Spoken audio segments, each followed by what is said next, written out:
आज जो हम लेसन पढ़ेंगे वो बहुत ही इम्पोर्टेंट है, क्योंकि हमारी यूनिट नंबर 2 स्टार्ट हो चुकी है। यूनिट नंबर 2 में आपके 3 लेसन आएंगे। यूनिट नंबर जो 2 है उसमें आपके 3 लेसन आएंगे। एक लेसन तो है पृथ्वी की उत्पत्ति एवं विकास, दूसरा लेसन है पृथ्वी की आंतरिक संरचना, और तीसरा लेसन है महासागरों एवं महाद्वीपों की निर्माण की रचना। तो पहला लेसन है आपका पृथ्वी की उत्पत्ति व विकास। इसके बाद वाला लेसन है पृथ्वी की आंतरिक संरचना। पृथ्वी बन गई तो फिर आंतरिक संरचना कैसी है। अब आंतरिक संरचना का निर्माण हमने पढ़ा, तो पृथ्वी में महाद्वीप और महासागर कैसे बने। तो दूसरी यूनिट में हम 3 लेसन पढ़ेंगे। देखते हैं पहला जो भाग है पृथ्वी की उत्पत्ति और विकास के संदर्भ में। देखो, हम सामान्य सी बात करें तो पृथ्वी जब निर्मित हुई तो पृथ्वी के निर्माण से पहले हम लगभग 14 अरब वर्ष पहले जाएं। 14 अरब वर्ष पहले, ठीक है। तो 14 अरब वर्ष पहले अगर हम जाए तो हमारी पृथ्वी है, पृथ्वी के साथ जितने भी तारे हैं और भी जो ग्रह है, आकाश गंगाएं हैं, ये सारे के सारे पिंड एक संकुचित रूप में थे, छोटे से भाग में थे, जिसको हमने क्या नाम दिया बेटा? ब्रह्मांड। क्या नाम दिया? ब्रह्मांड। यानी पृथ्वी का, सौर मंडल का, आकाश गंगाओं का, असंख्य तारों का ये निर्माण हुआ। उससे पहले की बात करें तो हमारी पृथ्वी का जो, पृथ्वी जिसका अंश है वह भाग एक संकुचित अवस्था में था और इसको क्या कहा? ब्रह्मांड कहा। देखो, ब्रह्मांड से सौरमंडल, तारे, पृथ्वी, इसके निर्माण के लिए अनेक विद्वानों ने अपनी परिकल्पना दी। कोई भी फैक्ट, जो तथ्य है वो स्पष्ट नहीं है। परिकल्पना का मतलब है अपने अनुसार, अपने अनुसार जो ज्ञान उनको मिला है उस ज्ञान के अनुसार एक मन से गढ़ी हुई बात बनाना, वही परिकल्पना। मन से गढ़ी हुई बात बनाना, वो कहाँ तक सटीक बैठती है, उसमें जो भी सिद्धांत उनको पता है उन सिद्धांतों के अनुसार व्याख्या करना क्या कहलाएगा? आपके परिकल्पनाएं कहलाएंगी। इन परिकल्पनाओं में आधुनिक जो सिद्धांत है ब्रह्मांड के निर्माण का,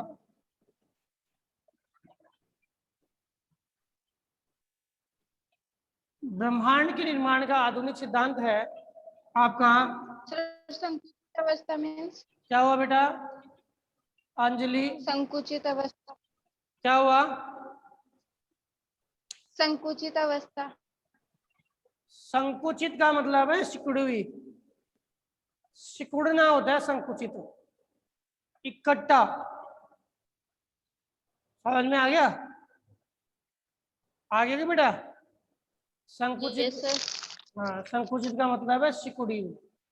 ठीक है, अब मैं सिद्धांत समझा रहा हूँ आपको, सारी चीजें एक बार रिपीट करूंगा इस चीज को। देखो, आधुनिक सिद्धांत जिसका नाम दिया बिग बैंग, बिग बैंग सिद्धांत या big bang theory, big bang सिद्धांत या बिग बैंग थ्योरी, आपसे पूछ लें कि ब्रह्मांड के निर्माण से जुड़ा हुआ कौन सा सिद्धांत जो एक, ये बोल सकते हैं कि वह सिद्धांत सबसे प्रामाणिक सिद्धांत माना जाता है जो ब्रह्मांड की उत्पत्ति के संदर्भ में बता रहा है, तो वह सिद्धांत कौन सा है बेटा?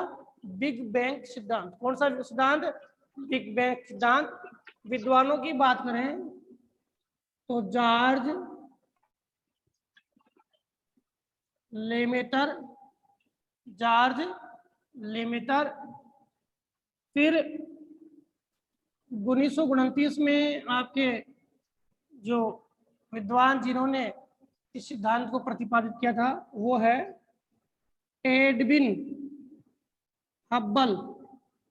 क्या नाम है? Edwin Hubble. सबसे महत्वपूर्ण है, क्या नाम है? एडविन हब्बल, जिन्होंने 1920 में इस सिद्धांत को प्रतिपादित किया था। इन्होंने कहा था, और एक प्रयोग के माध्यम सिद्ध भी करेंगे, इन्होंने कहा था आरंभ में जो ब्रह्मांड था जिसमें असंख्य तारे, आकाश गंगाएं, आपके ग्रह पिंड जो भी थे वो संकुचित अवस्था में थे, जिनका आयतन कम, आयतन का मतलब है जिनका जो आकार है वो बहुत कम, और घनत्व और तापक्रम वो बहुत ज्यादा था। आयतन तो बहुत कम था, यानी अपना जो एक मिट्टी का ढेला उठाते, मिट्टी का ढेला, मिट्टी का कण, उस मिट्टी के कण का भार भी कई टन था, कई टन। जहाज नहीं है लेकिन मिट्टी के कण का भार भी क्या था? कई टन था, और यह बहुत छोटी अवस्था में था। यानी उस समय जब ब्रह्मांड का निर्माण हुआ उससे पहले जो कण थे उनका आयतन बहुत कम था, और घनत्व और तापक्रम बहुत ज्यादा था। अब हुआ क्या कि इन कणों के घनत्व में और तापक्रम में अंतर था। इस कारण से इस संकुचित पदार्थ में एक बल उत्पन्न हुआ। कौन सा? गुरुत्वाकर्षण, जो आज भी मौजूद है। गुरुत्वाकर्षण बल जो आज भी मौजूद है। गुरुत्वाकर्षण बल जो है, इस गुरुत्वाकर्षण बल के अंतर्गत देखें तो बड़ा पदार्थ है वो छोटे पदार्थ, यानी कम घनत्व वाला जो पदार्थ है वो ज्यादा घनत्व वाले पदार्थ की तरफ क्या होगा? आकर्षित होगा। तो यहाँ पर ये छोटे यानी कम घनत्व वाले जो कण थे वो ज्यादा घनत्व वाले कणों की ओर क्या हुए? आकर्षित हुए। इस प्रकार से इस संकुचित पदार्थ में क्या हुआ? इन कणों के मध्य आपसी घर्षण हुआ। क्या हुआ बेटा? आपसी घर्षण हुआ। तो ये आपसी घर्षण हुआ, तो घर्षण के कारण ये जो छोटे छोटे कण हैं एक दूसरे जुड़े हुए, इन कणों में देखें तो क्या हुआ बेटा? विस्फोट हुआ। इन कणों में क्या हुआ? विस्फोट। कणों में क्या हुआ? विस्फोट हुआ। और ये विस्फोट जो हुआ, इसी प्रक्रिया को क्या कहा गया? Big bang. बताओ समझ में आई कि नहीं आई? भाई समझ में आई कि नहीं आई बेटा? देखो दोबारा बता दो। क्या सर एक बार वापस बता दो। हाँ रिपीट कर रहा हूँ बेटा, रिपीट कर रहा हूँ। देखो 14 अरब वर्ष पहले कुछ भी नहीं था, ब्रह्मांड एक छोटी सी अवस्था में था, छोटी सी अवस्था में था।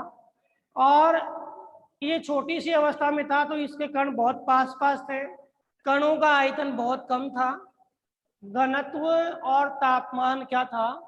ज्यादा था। घनत्व और तापमान क्या था? ज्यादा। लेकिन सभी कण ऐसा नहीं थे बिल्कुल बराबर आयतन के, बराबर घनत्व के थे, बराबर तापक्रम वाले थे, ऐसा नहीं था। ठीक है। इन कणों में घनत्व में प्राय अंतर था। घनत्व के अंतर के कारण इसमें एक बल उत्पन्न हुआ, वो बल था गुरुत्वाकर्षण बल। कौन सा बल था? गुरुत्वाकर्षण बल। और गुरुत्वाकर्षण बल के कारण इन छोटे बड़े कणों में आपसी क्या हुआ? घर्षण हुआ। क्या हुआ? आपसी घर्षण हुआ। और इसमें क्या हुआ? घर्षण के कारण विस्फोट हुआ। घर्षण के कारण क्या हुआ? विस्फोट हुआ, और इस विस्फोट की प्रक्रिया को क्या बोलते हैं? Big bang. क्या बोलते हैं? Big bang. यह प्रक्रिया हुई 13.7 अरब वर्ष पूर्व। कब हुई? 13.7 अरब वर्ष पूर्व प्रक्रिया हुई। और इस प्रक्रिया में बताया जाता है कि जैसे ही भाई टेम्परेचर बढ़ा नहीं है, बढ़ा, ग्रेशन से बढ़ा, विस्फोट हुआ कि नहीं हुआ? विस्फोट भी किससे हुआ? ग्रेशन से हुआ। लेकिन बताया जाता है कि जैसे ही विस्फोट हुआ तो 1 सेकंड के अल्पांश में, मतलब 1 सेकंड से भी बहुत कम समय में, ये पदार्थ असंख्य किलोमीटर दूर तक चला गया। असंख्य किलोमीटर दूर तक चला गया, बहुत दूर तक चला गया। कौन सा पदार्थ? ये हमारे ब्रह्मांड का पदार्थ।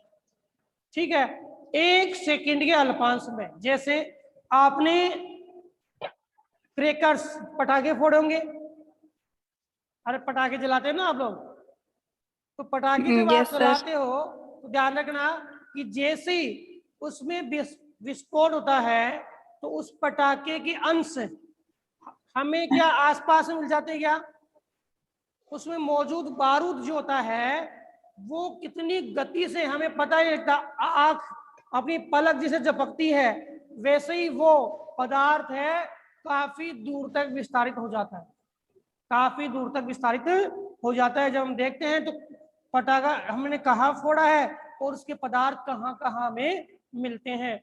तो वैसे ही जैसे ही विस्फोट हुआ तो 1 सेकंड के अल्पांश में ये पदार्थ जो बहुत संकुचित पदार्थ था, ये संकुचित पदार्थ था, ये फैल गया।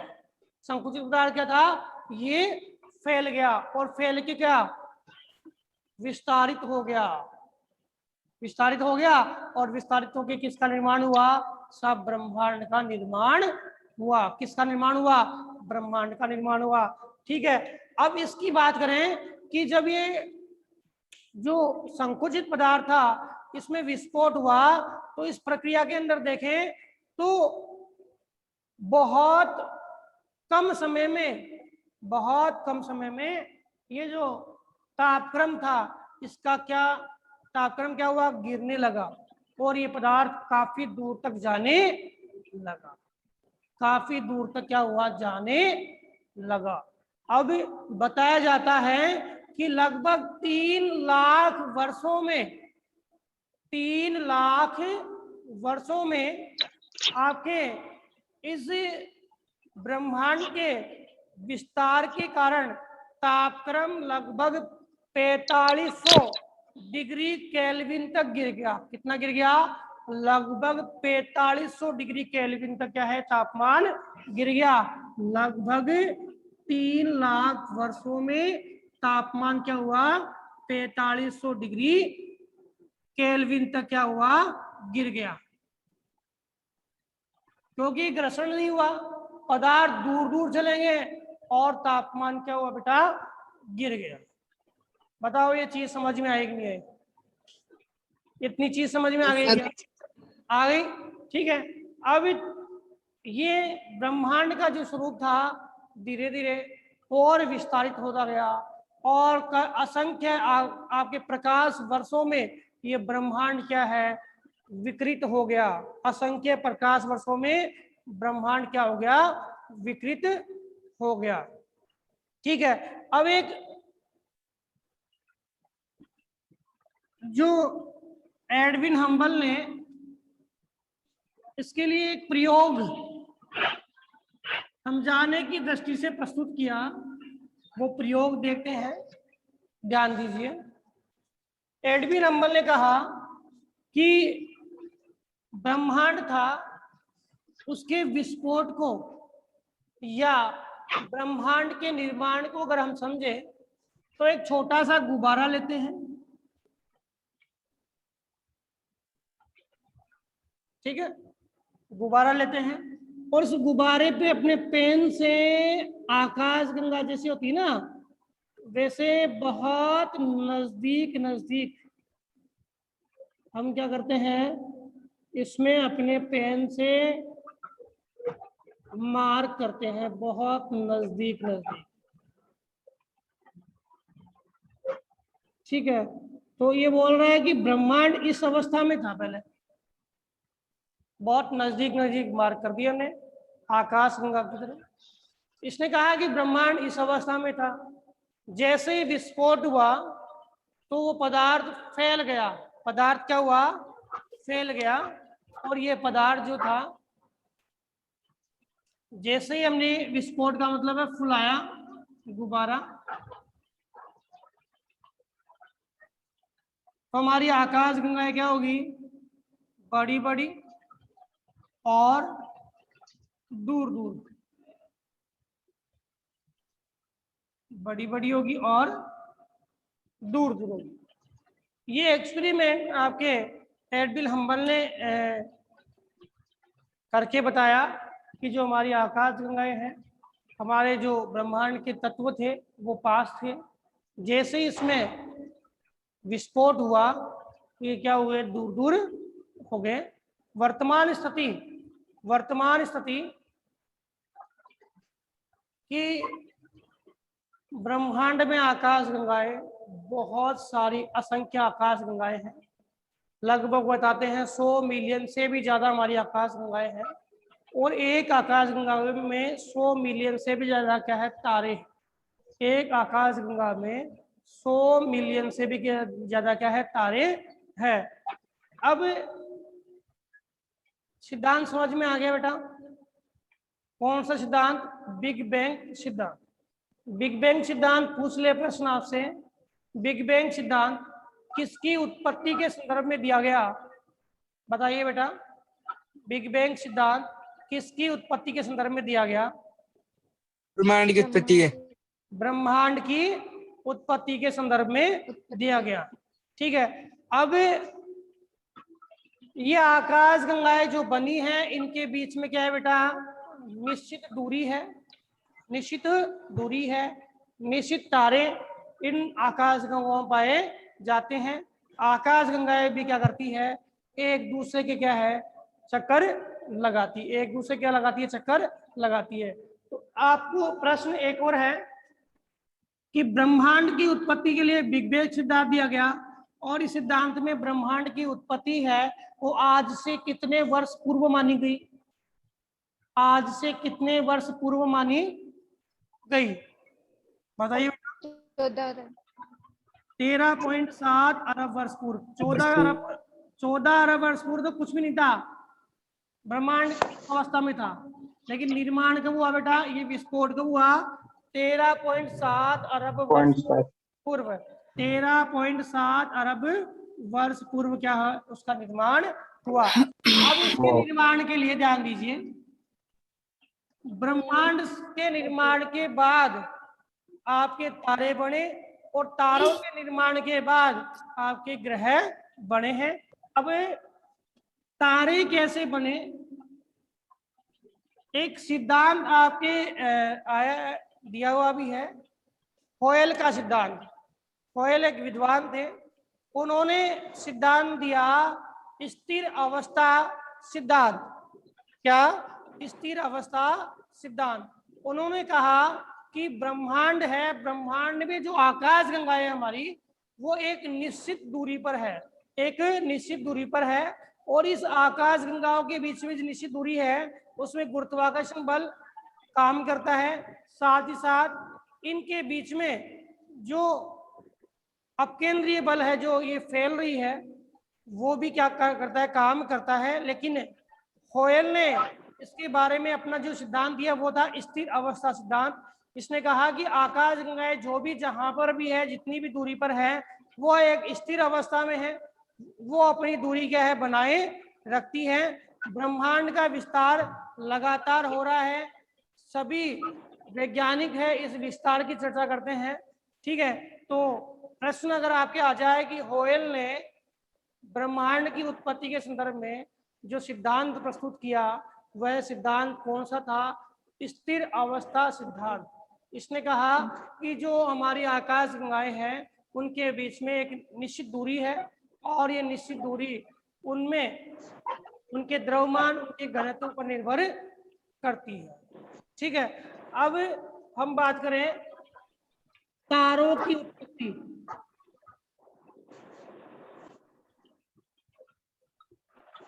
तारों की उत्पत्ति, देखो तारों की उत्पत्ति के संदर्भ में हम छोटी सी बात करें तो ब्रह्मांड के निर्माण के बाद आपके 5 से 6 अरब वर्ष पूर्व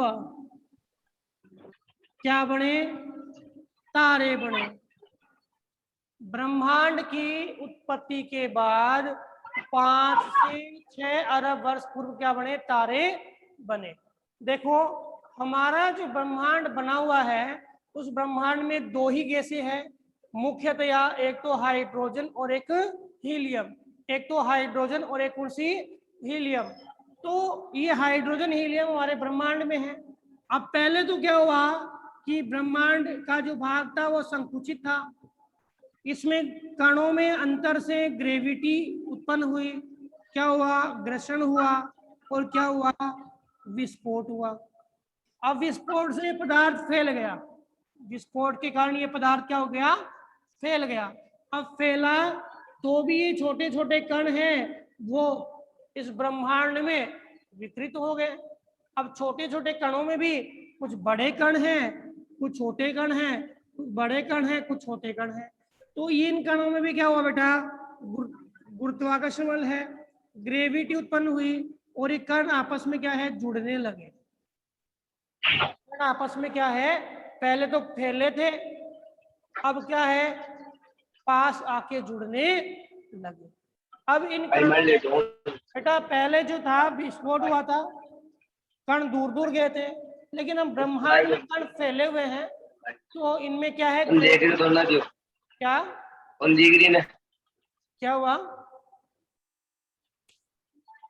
कुछ पूछ रहे हो क्या भाई? अंजलि, अंजलि कुछ पूछ रही है क्या? No sir. अभी कौन बोल रहा था बीच में? भाई कोई प्रश्न अगर करते हो तो उसको कंप्लीट कर लिया करो, बीच बीच में फिर बार बार बोलोगे। देखो इसमें जो पहले कण तो फैले थे और बाद में कण है आपस में पास पास आने लगे। अब इन कणों के पास आने में देखो इन सभी कणों के क्षेत्र में 2 गैसें थी, हाइड्रोजन और हीलियम। हाइड्रोजन और हीलियम। अब ये जो कण थे वापस पास आए तो भी इनमें क्या हुआ? घर्षण हुआ। जब पास में मिलेंगे तो भी क्या होगा? घर्षण होगा। आकर्षण करेंगे तो भी क्या होगा? घर्षण। तो घर्षण के कारण हाइड्रोजन गैस जो है वो किसमें कन्वर्ट हो गई? हीलियम में। जब आपसी घर्षण हुआ, जब ये मिलने लगे तो हाइड्रोजन गैस किसमें कन्वर्ट हो गई? हीलियम में। किसमें? हीलियम में। और इस क्रिया को बोलते हैं बेटा नाभिकीय, आपने 10th क्लास में पढ़ा होगा, संलयन। क्या बोलते हैं? नाभिकीय संलयन। हाइड्रोजन का हीलियम में कन्वर्ट होना क्या कहलाता है? नाभिकीय संलयन। और इस नाभिकीय संलयन के कारण किसका निर्माण हुआ? तारों का निर्माण। नाभिकीय संलयन के कारण किसका निर्माण हुआ? तारों का निर्माण हुआ। और इनमें ऊर्जा संचरित हुई, ये परमाणुविक तत्व बने। और परमाणुविक तत्व पता है जिनमें अपना स्वयं का प्रकाश होता है। परमाणु अपने आप ही क्या होता है? द्विगुणित रूप से विस्थापित विखंडित होता रहता है और ऊर्जा का ट्रांसफर करता रहता है।